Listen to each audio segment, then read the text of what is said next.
Di sini panas, banyak ada Roh Kudus, jadi panas. Luar biasa. Ya, hari ini kita firman Tuhan tentang friendship ya, tentang persahabatan. Kita semuanya pasti punya sahabat, atau enggak ada yang punya sahabat? Atau semua orang jadi sahabat? Ada yang punya sahabat di sini? Yes. Kalau enggak punya sahabat kasihan, orang paling menderita di dunia kalau enggak punya sahabat ya. Sahabat itu adalah malaikat yang tanpa sayap, yang dia selalu mendukung kita, berdiri di sisi kita, membela kita, itu seorang sahabat. Nah, sekarang ini kita berbicara tentang sahabat Allah, kita menjadi sahabat Allah. Di dalam Alkitab itu yang disebut sebagai sahabat Allah adalah Abraham. Kita baca di dalam Yakobus 2 ayat 23. Yakobus 2 ayat 23. Oh, di situ sudah keluar ya tulisannya ya. Karena di sana enggak ada. Oke. 1 2 3. Dengan jalan demikian genaplah nas yang mengatakan, lalu percayalah Abraham kepada Allah, maka Allah memperhitungkan hal itu kepadanya sebagai kebenaran. Karena itu Abraham disebut sahabat Allah. Luar biasa, dikatakan Abraham itu adalah sahabat Allah. Untuk menjadi sahabat Allah Tuhan, untuk menjadi sahabat Tuhan itu adalah hal yang luar biasa. Semua orang dikasih oleh Tuhan. Semua orang, bahkan orang yang berdosa dan masuk neraka juga dikasih Tuhan karena Tuhan kasih. Tetapi untuk menjadi kesayangan Tuhan, tidak semua orang. Hanya orang-orang tertentu yang menjadi kesayangan Tuhan karena Tuhan merasa spesial di hati orang itu. Sama seperti saudara, semua orang bisa menjadi teman saudara, tapi enggak semua orang bisa menjadi sahabat saudara. Dan tidak semua orang bisa menjadi istri atau suami saudara, benar? Semakin mengecil dan semakin itu pilihan orang yang terpilih. Demikian juga dengan Tuhan, enggak semua orang menjadi kesayangan Tuhan. Nah, salah satunya adalah Abraham. Saudara harus tahu, kita ini tidak ada Allah lain di dunia ini yang menggambarkan dirinya atau memperlakukan umatnya satu sebagai anak, apalagi jadi sahabat. Tetapi kalau Alkitab, Tuhan kita itu menggambarkan, gak cuma menggambarkan, tetapi benar-benar berkata, waktu kita percaya kita jadi anak. Dikatakan juga kita adalah kekasih, kita adalah mempelai, yang terakhir kita adalah sahabat. Antara jadi anak dan sahabat levelnya berbeda, saudara. Untuk jadi anak, saudara enggak perlu dewasa, saudara begitu terima Yesus, saudara adalah anak. Sebagai anak, saudara mendapatkan anugerah atau kasih karunia, dikasih Tuhan, dipelihara Tuhan, disertai Tuhan mengirimkan malaikatnya, karena kita anak, kita disertai sampai garis akhir. Tapi untuk jadi sahabat, dia harus dewasa. Contoh, saya tidak mungkin menjadikan anak-anak menjadi sahabat saya, kenapa? Enggak nyambung. Tetapi orang yang bisa menjadi sahabat saya, minimal dia sepikir dengan saya. Contoh kita melihat ya, orang-orang yang suka mancing, sahabatnya orang-orang yang suka mancing. Kalau saya di Facebook itu ya, ada orang-orang yang foto bareng-bareng, itu kelihatan loh saudara. Ini grupnya penggosip, ya kan? Grup gosiper gitu ya. Terus yang ini kumpulan worshiper. Yang satunya lagi kumpulan, apa ya namanya, orang-orang yang geniter, ya kan, geniter, orang genit, kumpul sendiri. Jadi kita itu mulai lihat semua orang itu kumpul dengan orang yang sama. Orang yang suka gosip, dia nggak tahan kalau kumpul dengan orang-orang yang nggak suka gosip. Mulutnya mau ngomong terus tapi nggak ada yang dengerin, kayak dulu ada anak ya, suka gosip. Orang-orang nggak suka langsung kumpul, dia pindah ke kelompok yang lain. Baru mau buka mulut, orang bilang gini, awas, jangan gosip di tempat ini. Jadi dia nggak tahan ada di situ.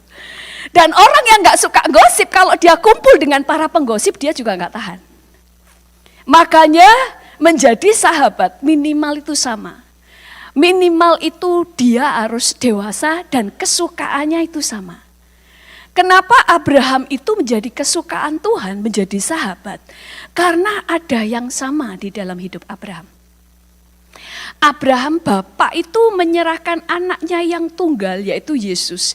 Dia tahu persis bagaimana menyerahkan anaknya yang satu-satunya yang sangat dikasihinya demi orang lain.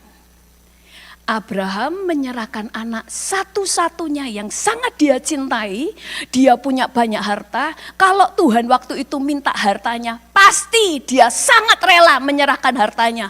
Toh saya sudah tua, saya sudah menikmati kekayaan saya sepuluhan tahun, ya kan? Terus diminta hartanya bagi dia enggak berat. Tapi yang Tuhan minta adalah anaknya. Dan dia itu menyerahkan anaknya, disitulah dia tahu persis hati Bapa. Dia mulai sefrekuensi dengan Tuhan, tahu hati yang berkorban. Makanya dia menjadi sahabat Allah, sama dengan kita semuanya. Kita itu kalau nyambung dengan seseorang, kita bisa jadikan dia sahabat kita. Nah, bagaimana sih untuk kita bisa menjadikan diri kita sahabat Allah? Bagaimana cara kita menjadi sahabat Allah? Yang pertama adalah menghormati Tuhan. Kita harus menghormati Tuhan. Saudara, Musa itu orang yang menghormati Tuhan. Makanya di dalam Keluaran 33 ayat 11 berkata begini. Saya nggak tahu ya di situ tertayang apa enggak karena saya nggak bisa lihat ya. Tertayang terus ya, jadi saya baca aja ya. Kita baca sama-sama 1, 2, 3. Dan Tuhan berbicara kepada Musa dengan berhadapan muka seperti seorang berbicara kepada temannya. Kemudian kembalilah ia ke perkemahan, tetapi abdinya Yosua bin Nun, seorang yang masih muda, tidaklah meninggalkan kemah itu. Dikatakan Tuhan itu berbicara dengan Musa berhadapan muka seperti seorang teman atau seperti seorang sahabat. Makanya pada waktu Miriam dan Harun kakaknya Musa waktu mengkritik atau menyalahkan Musa, Tuhan itu loh yang langsung menghadapi mereka, bukan Musa. Dia langsung ngomong gini, kamu gak takut sama Musa? Berhadapan dengan aku ngomong sama Musa tidak seperti aku ngomong dengan nabi-nabi yang lain. Karena aku ngomong dengan Musa itu muka dengan muka. Tuhan mau tunjukin karena Musa itu menghormati dia, Tuhan menghormati dia. Saudara, firman Tuhan berkata, siapa menghormati aku akan kuhormati. Bagaimana penghormatan Tuhan kepada Musa? Waktu orang mengkritik Musa, Tuhan yang datang membela Musa. Saya itu dulu punya sahabat karib ya, itu Ko Ayung ya. Ko Ayung ada Stefani, dia? Enggak lah, kamu nomor 2. Jadi Ko Ayung ya kan, karena kalau dia di sini nanti dia geser kepala, nanti besar kepalanya nggak bisa pulang. Jadi Ko Ayung gitu ya, Ko Ayung Gunawan ya kan, amin ya, ada Stefani, ada Elizabeth ya. Kalau Ko Ayung itu lebih radikal, kalau ada orang ngomongin saya, wah dia kalau membelain, wah ya gitu. Jadi kalau saya salah dia juga orang pertama yang yang negur saya. Kalau saya telat gereja, kalau ada dia benar-benar omelin saya hanya karena supaya kamu tuh pastor, kamu tuh pendeta, jangan terlambat, nanti kamu ditegur sama Pastor Yongki gitu kan. Dia wah kalau ngomong tuh sangat makanya saya ngomong kalau telat saya ketakutan kalau ada Ko Ayung karena dia yang ngomelin saya pertama, bukan Pastor Yongki.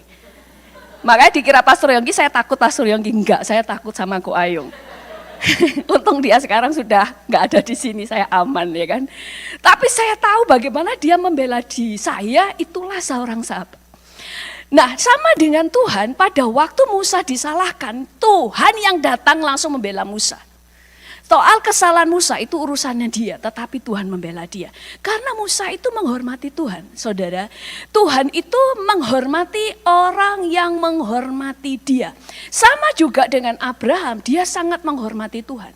Makanya pada waktu Raja Gerar mengambil istrinya, Raja Gerar gak salah, dia ngambil istri Abraham karena Abraham ngomong dia saudaraku. Dan Tuhan langsung ngomong di mimpinya, iya kan? Kalau kamu mau tidak kembalikan istrimu, kamu mati. Kaget dia, loh salahku apa? Yang datang langsung Tuhan. Tidak ada agama lain apapun yang Tuhannya datang membela umatnya. Kalau bukan Tuhan. Makanya Tuhan mengasihi semua orang percaya. Tapi ada yang spesial. Siapa menghormati akan kuhormati. Kenapa? Itu adil. Kalau semua diperlakukan spesial, ada yang berdosa, ada yang sungguh-sungguh, ada yang gak mengasihi Tuhan, ada yang sangat mengasihi Tuhan, diperlakukan sama Tuhan gak adil. Makanya karena Tuhan adillah, Tuhan mengasihi semua orang, tapi Tuhan memperlakukan setiap orang berbeda.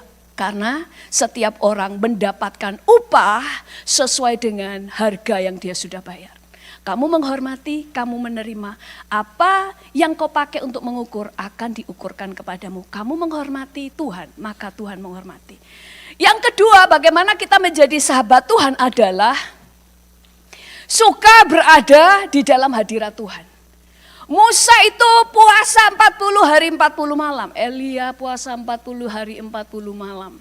Dan orang-orang yang suka menghabiskan waktu di hadirat Tuhan, pasti perlakuan Tuhan atas hidupnya berbeda. Itu pasti, tidak mungkin tidak, karena Tuhan adil. Itu sebabnya bagaimana Tuhan itu menghargai Musa sama dengan juga Tuhan menghargai Abraham, karena mereka itu suka menghabiskan waktu dengan Tuhan.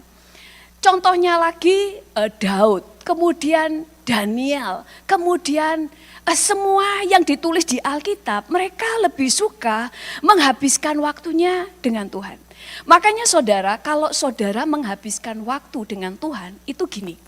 Saudara mau di tren, saudara mau di mobil, saudara lagi masak, saudara lagi mandi sekalipun, usahakan bicara dengan Tuhan. Mengucap syukur untuk segala hal yang sudah engkau terima. Engkau tidur dengan nyenyak, engkau bisa menikmati makan. Engkau ngomong, Tuhan aku sangat berterima kasih. Engkau kok baik sekali ya Tuhan. Engkau itu luar biasa, aku bisa menikmati semua berkat yang kau berikan kepada saya. Tidak banyak orang yang menikmatinya Tuhan. Selalu ada yang saudara bicarakan, itu namanya saudara menghabiskan waktu ada terus di hadirat Tuhan. Makanya Smith Wigglesworth berkata begini, aku tidak pernah berdoa lebih dari 15 menit. Tapi aku tidak pernah melewatkan 15 menit untuk terus berdoa. Maksudnya apa? Setelah 15 menit amin, dia tidak berhenti berdoa. Tapi terus bercakap-cakap dengan Tuhan, terus berbahasa roh, terus memuliakan Tuhan. Saudara, bersyukur itu adalah salah satu penyembahan. Jadi enggak cuma lagu hafalan, tapi pengucapan syukur adalah sebuah penyembahan. Yang ketiga, menjadi sahabat Tuhan yaitu dengan cara hidup dengan iman. Saudara, seorang sahabat adalah orang yang bisa mempercayai sahabatnya. Saya bisa mempercayai Elizabeth. Dia murid saya, saudara, suka Stefani murid saya. Tetapi saya menganggap mereka sahabat, gak cuma murid. Karena mereka bisa dipercaya. Tapi kalau mereka gak bisa percaya kepada saya, berarti mereka tidak menganggap saya sahabat mereka. Seorang sahabat, kalau saudara sahabat, orang yang pertama kali tahu saudara pindah, saudara hamil, atau saudara lakukan apapun, itu sahabat saudara. Tapi kalau kemudian saudara mengandung, yang tahu tetangga saudara, sahabat saudara nggak tahu, berarti dia sebenarnya bukan sahabat saudara, dia cuma GR merasa jadi sahabat saudara. Tuhan itu pada waktu dipercaya, makanya tadi dikatakan Abraham tadi di dalam Yakobus 2 ayat 23 tadi dikatakan begini. Dengan jalan demikian genaplah nas yang mengatakan lalu percayalah Abraham kepada Allah, maka Allah memperhitungkan hal itu kepadanya sebagai kebenaran. Karena itu Abraham disebut sahabat Allah. Dia disebut sahabat Allah karena dia percaya. Waktu itu Tuhan itu mengatakan berjanji kedua kalinya, dia ngomong istrimu nanti itu akan melahirkan keturunan sebanyak bintang di langit dan pasir di laut. Padahal istrinya mandul. Tapi dia percaya perkataan Tuhan. Pada waktu dia mempercaya Tuhan, dikatakan dia sahabat Allah. Makanya banyak orang Kristen mengaku percaya Yesus, tapi tidak benar-benar percaya. Buktinya apa? Banyak orang Kristen tidak sungguh-sungguh percaya yang ditulis di Alkitab. Ada banyak orang itu yang kalau tanya sama saya itu banyak hal itu, orang ini gak percaya yang ditulis di Alkitab atau gimana, suka debat. Kan begini, kan begitu. Loh Alkitab nulis A, tapi kan, nah ini gak percaya. Kalau kita percaya firman Tuhan, percaya Yesus tidak bisa lepas dari percaya firman-Nya. Makanya kita jadi anak kecil, polos aja. Alkitab ngomong apa. Makanya ada orang bilang gini, pastor, uang itu adalah duniawi. Jadi tidak perlu bekerja, saya mau hidup dalam iman. Terus saya bilang gini, karena uang itu duniawi. Terus saya bilang gini, kasih ayat kepada saya yang menulis uang itu duniawi. Karena Alkitab menulis, muliakan Allah dengan hartamu. Berarti harta tidak duniawi. Terus saya bilang gini, dia masih ngotot, terus saya bilang gini, ya orang gak kenal ya, biasanya mereka kan inbox saya atau di Instagram. Terus saya bilang gini aja, tunjukkan bahwa iman kamu benar, buktikan. Kamu bayar listrik, jangan pakai uang, pakai iman. Karena kamu bilang uang itu duniawi, yo jangan pakai iman, jangan pakai uang, pakai iman. Doalah di depan listrik. Terus saya bilang gini, dan tunjukkan imanmu benar, jangan jadi beban. Jangan minta gratisan. Karena banyak orang inbox saya dengan apa? Pastor, tolong bayarkan hutang saya. Pastor, saya gak bisa kasih makan istri, tolong bayarin saya. Semua bilang seperti itu, tapi waktu diajar keluar dari kemiskinan, mereka mengatakan ini pengajaran duniawi. Makanya saya katakan, kalau kamu memang punya iman begitu, buktikan imanmu benar. Jangan jadi beban, jangan minta gratisan, jangan hidup meminta-minta. Tetap jadi berkat, karena kalau imanmu benar, kamu tetap bisa menjadi berkat. Nggak tahu, silakan kembali kalau nanti dia jadi berkat. Kalau nggak balik berarti nggak jadi berkat, stres berarti ya kan. Jadi banyak orang itu ngotot sendiri, tidak tahu Alkitab ngomong apa, nggak percaya. Ada lagi yang ngomong begini, pastor kan Alkitab berkata, sia-sialah kamu bekerja keras, padahal Tuhan itu memberi kita roti pada waktu tidur. Terus saya bilang, karena kamu baca cuma satu ayat. Makanya harus secara utuh dari perjanjian lama sampai perjanjian baru. Karena Alkitab juga menulis bahwa tangan yang rajin mendatangkan kaya, tangan yang malas mendatangkan kemiskinan. Berarti Tuhan mau kamu rajin. Tentang roti itu karena kamu sudah rajin, kamu mendapatkan bonusnya. Karena banyak orang yang bersusah payah bekerja, cari uang, belum tentu dia bisa menikmati apa yang dia kerjakan karena tidak punya kuasa untuk menikmati. Betul? Itu yang namanya Tuhan menyediakan roti pada waktu tidur. Maksudnya gini, kamu bekerja keras, kamu juga dapat menikmati. Banyak orang beli rumah, orang lain yang nempati, kamu gak bisa nempati. Kamu bisa beli tempat tidur yang bagus, tapi kamu gak bisa nyenyak tidur. Itu namanya kamu tidak mendapatkan roti pada waktu kamu tidur, karena tidak ada berkat di dalam setiap apa yang kamu kerjakan.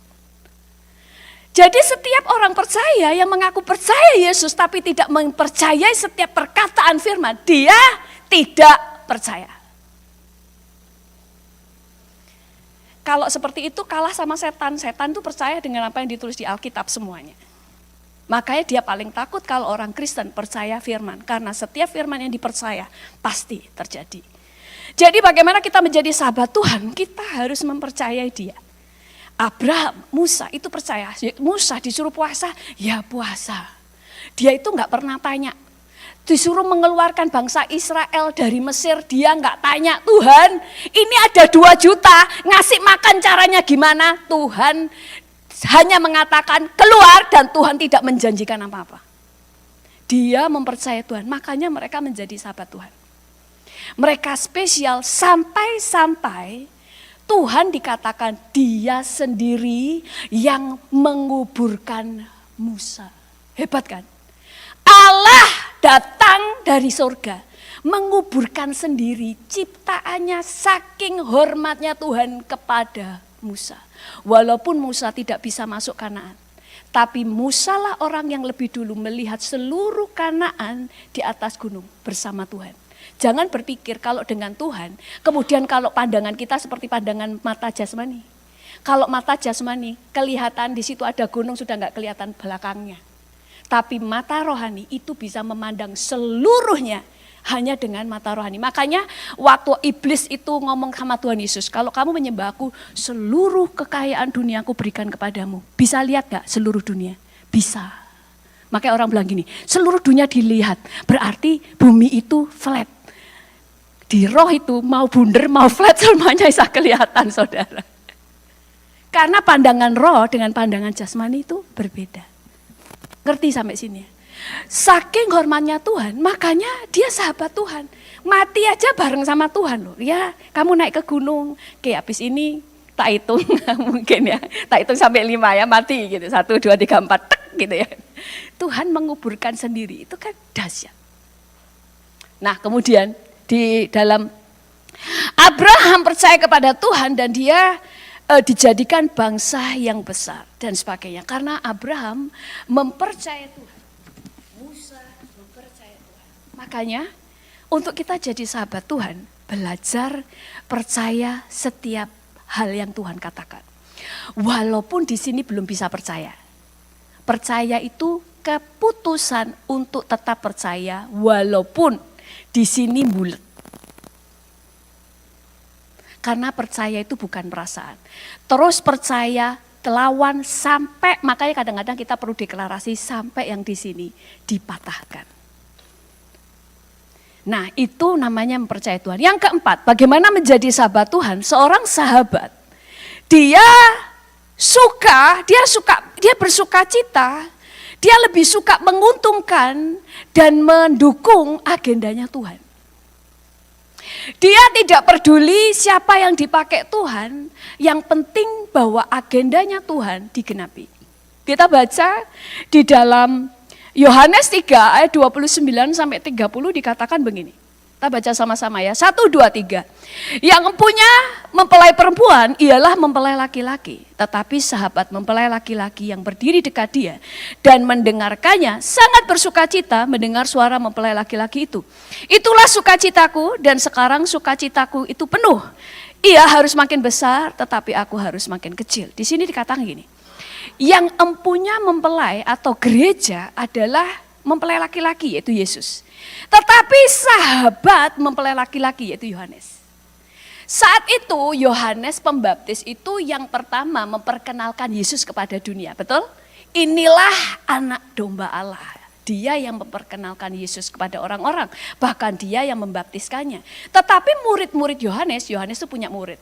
Dia melihat Yesus sekarang semakin ngetop, lebih ngetop dari Yohanes. Bahkan murid-murid Yesus lebih banyak daripada murid Yohanes. Dan Yohanes berkata, gak usah khawatir. Yang punya mempelai perempuan itu kan mempelai laki-laki. Dan seorang sahabat berdiri di sisinya, dia akan bersuka cita. Maksudnya dia gini loh. Terserahlah Tuhan mau pakai siapa. Saya melakukan bagian saya. Siapa yang lebih terkenal, mau orang A, mau orang B. Yang penting nama Tuhan dimuliakan, nama Tuhan dikenal, banyak orang dimenangkan, agenda Tuhan digenapi. Saya bersukacita. Karena orang yang menjadi sahabat Tuhan harus punya sifat seperti Tuhan. Tuhan itu selalu bersukacita pada waktu ada orang yang berkemenangan, bersukacita dengan keberhasilan orang lain dan sebagainya. Makanya Yesus dan Allah Bapa itu adalah Allah yang suka memberi pujian. Kalau saudara lihat, Bapa itu memang karakternya suka memberi penghargaan dan suka memuji. Makanya tidak ada Allah lain di dunia seperti Allah kita. Waktu rapture, Tuhan sendiri turun menjemput saudara itu di depan banyak mata. Sebenarnya saudara sedang ditinggikan di hadapan dunia. Bahwa Tuhan yang orang Kristen sendirilah yang menjemput anaknya. Makanya Alkitab yang berkata dia adalah anak, itu benar-benar nyata. Kedua, waktu di sorga kita menerima mahkota karena setiap orang mendapat penghargaan. Tuhan suka memberi penghargaan. Makanya sifat kita memberi penghargaan. Makanya dulu saya diberkati ya kayak Pastor Yongki. Pastor Yongki itu orangnya sangat gak pernah insecure ya. Orang lain lebih ngetop lah atau apa itu dia gak terlalu nggak takut gitu loh. Dia malah mendukung orang.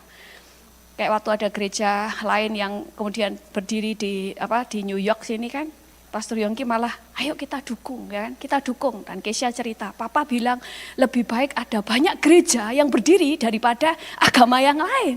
Jadi terserah, yang penting Injil diberitakan. Mau yang dipakai itu Betani, mau gereja lain, yang penting Injil diberitakan. Itu sifatnya Yesus Baptis. Amin. Kenapa? Oh iya, harus diganti, Yohanes Pembaptis. Nah, ngerti sampai sini. Yang kedua, yang keempat, ini yang keberapa ya? Kelima. Karena saya itu kalau nulis nomor di sini habis 2, 2, 3, 3, 1 gitu, saudara. Seorang sahabat menjaga kesetiaannya. Seorang sahabat menjaga kesetiaannya. Di dalam Yakobus 4 ayat 4 berkata begini.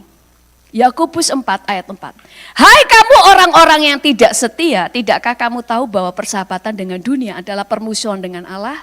Jadi barang siapa hendak menjadi sahabat dunia ini, ia menjadikan dirinya musuh Allah. Seorang sahabat itu dia mengutamakan sahabatnya daripada yang lain. Seorang sahabat itu setia, makanya orang-orang yang setia kepada Tuhan, dia akan berusaha tidak membuat Tuhan cemburu. Makanya apa yang saudara lakukan kepada Tuhan, Tuhan akan perlakukan hal yang sama kepada saudara. Saudara, saya itu ada orang ya, di Zoom ya, orang-orang pelayanan di Zoom itu. Nah sekarang ini kan media ya, kita itu bisa melihat pelayanan lewat media semuanya. Saudara ada gosip itu bisa langsung masuk di HP saudara ya kan. Itu pelayanan itu banyak yang mengerikan. Saya sebenarnya nggak mau cerita supaya orang nggak perlu dengar. Tapi perlu dengar itu supaya kita mulai melihat orang-orang yang kompromi gitu dengan dosa. Pendeta loh saudara. Di dalam pelayanan di Zoom, memang dia jarang berkhotbah, tapi dia yang berdoa, dia memberikan kesaksian, yang khotbah orang lain, karena itu tim pelayanan beberapa pendeta. Salah satu pendeta itu kalau lagi Zoom, itu WhatsApp-i orang-orang yang dari daftar grup, kan terus di situ ada namanya ya kan, yang wanita-wanita yang cakep-cakep gitu ya, kamu cantik sekali ya kan, saya kagum loh, kamu cantik itu berkali-kali gitu kan. Sampai akhirnya ada yang nanggepi, ya yang nanggepi ini juga salah, saya bilang ini yang perempuan itu juga salah juga. Sampai dia itu ngomong itu vulgar banget, saya baca aja ngeri dan jijik.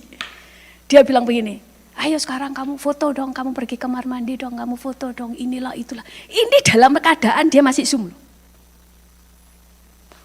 Terus saya bilang gini, saya langsung tahu ini siapa yang dimaksud. Kenapa? Karena beberapa orang mengadukan hal yang sama. Terus saya bilang gini, ini siapa orangnya? Terus orang itu ngomong si A. Terus saya bilang gini, yang ditegur dua-duanya, yang perempuannya ini juga nggak genah, ngerti ya, nanggepin terus dan sebagainya. Terus dari situ saya melihat orang-orang seperti ini, akhirnya orang-orang perempuan yang benar tidak mengadu, tapi dia langsung tolak, tapi mereka mulai nggak respect dengan sebuah pelayanan. Mereka meninggalkan pengajaran di situ, mereka mulai meninggalkan gereja. Karena mereka melihat pendeta menjijikkan. Kita mulai melihat ada banyak orang yang masih kompromi dengan dosa. Maksudnya gini, kalau kamu masih kompromi dengan dosa, tanggalkan dulu kependetaanmu. Tanggalkan pelayananmu. Karena pada waktu kamu pelayanan dan memakai label pendeta, engkau lebih jadi batu sandungan daripada orang Kristen yang biasa. Makanya saya nggak pernah nulis di Facebook saya, kalau kamu masih terus terlibat dosa, terang-terangan dilihat orang, gak usah banyak nulis ayat. Karena kamu akan menjadi lebih jadi batu sandungan daripada orang Kristen yang memang jelas dosa, tapi dia nggak ngomong ayat. Dia cuma ngaku ya memang saya masih berdosa, saya masih Kristen abal-abal. Daripada orang yang sok rohani di tulisannya, tapi menjadi sandungan. Ini orang yang kompromi dengan dosa dan tidak menghormati Tuhan, dia tidak menjaga kesetiaannya dengan Tuhan. Malah membuat banyak orang menolak Yesus karena perbuatannya. Dan sekarang ada saya itu tahu karena kalau ada yang konseling kan sama saya, kemudian sekarang ada yang pendeta A nyerang pendeta B. Kalau cuma nyerang soal khotbah masih mending ya. Ini bangkar. Si ini tuh kan selingkuhannya banyak, si ini kemudian bongkar juga. Yang ini juga nanti saya tunjukin selingkuhannya siapa saja. Ini balas lagi. Sehingga kemudian dibicarakan di forum-forum muslim, pendeta-pendeta ini. Ini orang-orang yang tidak menghormati Tuhan. Kalau kita mengaku orang Kristen, selalu mikir, apa yang aku lakukan, apakah dampaknya lebih bagus atau lebih buruk?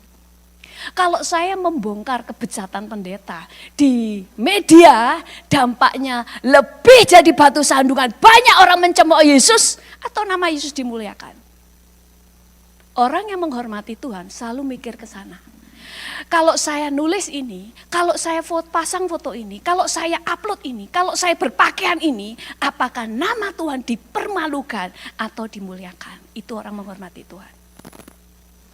Nah, kemudian orang yang mau menjadikan Tuhan sahabatnya, dia mengasihi Yesus lebih dari segalanya. Makanya kenapa sih ada di Eden itu Tuhan izinkan ada buah pengetahuan dan ada buah kehidupan. Dan semua buah di dalam taman ini, dari pohon di taman ini boleh kamu makan, cuma satu yang enggak boleh, cuma satu. Itu pun ada dua pilihan, ada buah kehidupan dan buah pengetahuan. Kenapa sih selalu ada pilihan? Tanpa pilihan, saudara tidak pernah tahu kalau siapa yang paling saudara cintai. Karena kita sering tidak tahu siapa diri kita. Kalau ada pilihan, saudara baru tahu siapa yang lebih saudara kasih. Saudara tahu siapa yang saudara cintai karena ada banyak wanita yang bisa saudara pilih, tapi saudara memilih istri saudara. Makanya ada kata-kata pria yang setia atau pria yang hebat adalah bukan pria yang bukan pria yang mencintai banyak wanita, tetapi yang dicintai banyak wanita tapi setia pada satu istrinya. Makanya Abraham kemudian disuruh mempersembahkan anaknya karena Tuhan cuma mau dia tahu siapa yang dia cintai. Waktu dia persembahkan anaknya, dia menunjukkan saya lebih cinta Tuhan, saya lebih menghormati Tuhan walaupun di sininya sakit. Tapi Tuhan lebih menghormati Abraham daripada Abraham menghormati dia. Abraham mempercayai Tuhan, tapi Tuhan lebih bisa dipercayai daripada Abraham mempercayai dirinya sendiri. Karena apa? Waktu dia mempersembahkan anaknya, Tuhan langsung katakan, stop, jangan bunuh anakmu. Cukup! Karena bagi Tuhan cukup aku melihat hatimu itu. Aku gak main pengen anakmu, aku cuma pengen tahu hatimu memilih siapa. Kamu menghormati Tuhan, Tuhan juga menghormati dia. Makanya sejak itu Tuhan katakan dia menjadi bapa semua orang beriman. Upahnya sangat besar. Makanya banyak orang yang ke surga yang dia lihat anak-anak yang meninggal, anak bayi yang meninggal masih bayi, masih kecil atau yang diaborsi, semua kan di surga. Itu mereka dididik sama siapa? Abraham. Makanya ada lagu Bapak Abraham mempunyai banyak sekali anak-anak. Itu kata nubuatan, itu benar saudara. Di surga itu Abraham bersama anak-anak. Oke, nanti yang ketemu Abraham berarti saudara masih anak-anak. Walaupun sudah jenggotan saudara anak-anak. Oke. Yang keenam ya. Tidak ada rahasia di antara sahabat. Tidak ada rahasia di antara sahabat. Seorang sahabat itu terbuka. Makanya kita terbiasa terbuka kepada Tuhan. Itu sebabnya Alkitab berkata di dalam Kejadian 18 ayat 17 berkata begini. Berpikirlah Tuhan, apakah aku akan menyembunyikan kepada Abraham apa yang hendak kulakukan ini? Bukankah sesungguhnya Abraham akan menjadi bangsa yang besar serta berkuasa, dan oleh dia segala bangsa di atas bumi akan mendapat berkat.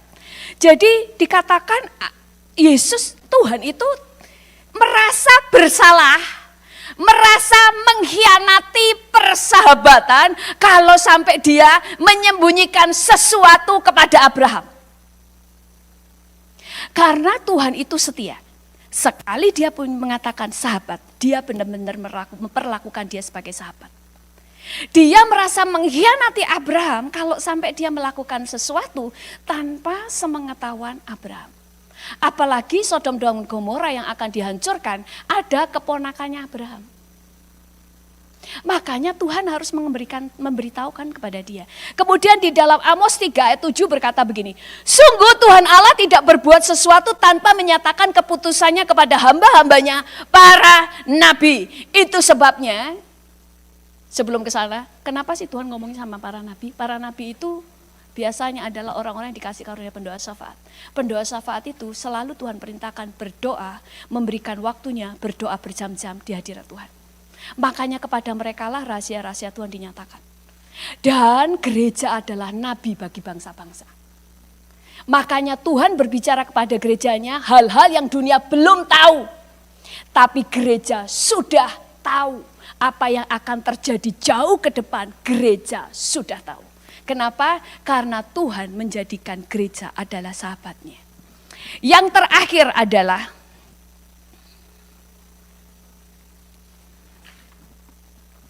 seorang sahabat rela mengorbankan nyawanya. Kita nggak perlu baca ayat-ayatnya. Kita sudah tahu Yesus menyerahkan nyawanya. Dia katakan bahwa tidak ada kasih yang lebih besar daripada kasih seorang yang menyerahkan nyawanya kepada sahabat-sahabatnya. Tapi saudara lihat, tidak hanya Yesus yang menyerahkan nyawanya kepada sahabat-sahabatnya, kepada kita. Tapi rasul-rasul tidak ada satupun yang tidak mati demi imannya kepada Tuhan. Mereka tidak mau mengkhianati Tuhan dengan mempertahankan nyawanya, tetapi mereka rela menyerahkan nyawanya demi tidak mengkhianati ikatan mereka bersama Yesus. Itu ikatan enggak cuma anak dengan Tuhan, tapi ikatan sahabat. Ikatan mempelai. Itu sebuah ikatan yang sangat kuat.